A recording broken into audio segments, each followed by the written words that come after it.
Tujuan praktikum supaya peserta didik mampu mengetahui dan melihat bagaimana struktur sel tumbuhan melalui bawang merah, daun Adam dan Hawa, dan empelur ubi kayu. Supaya peserta didik mampu mengetahui dan melihat bagaimana struktur sel hewan melalui apital pipi. Supaya peserta didik mampu membedakan struktur sel hewan dan sel tumbuhan.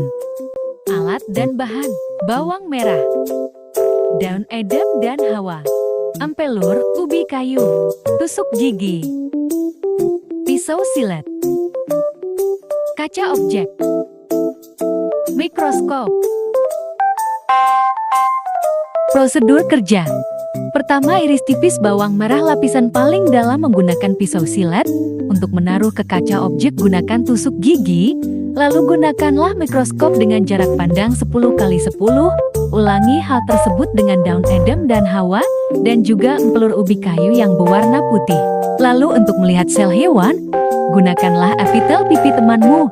Lalu lihat menggunakan mikroskop dengan jarak pandang 10x10. Mintalah bantuan kepada guru pembimbing untuk mengambil apital pipi dari salah satu teman.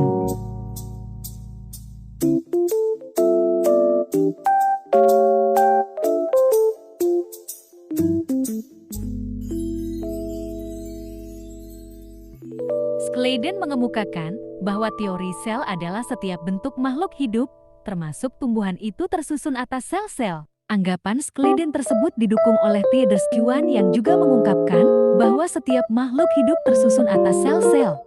Max Schultz kemudian mengungkapkan bahwa sel adalah bentuk unit fungsional terkecil dari makhluk hidup. Seperti yang sudah dijelaskan sebelumnya, bahwa di dalam sel akan terjadi bentuk kerjasama antara jaringan dan organel-organel sel dengan baik.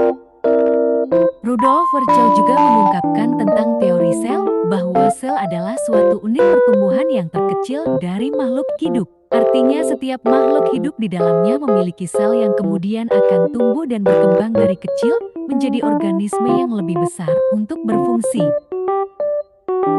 Sel merupakan satuan hereditas makhluk hidup. Teori ini muncul setelah diketahui bahwa susunan kromosom dalam sel-sel makhluk hidup dan keturunannya selalu sama.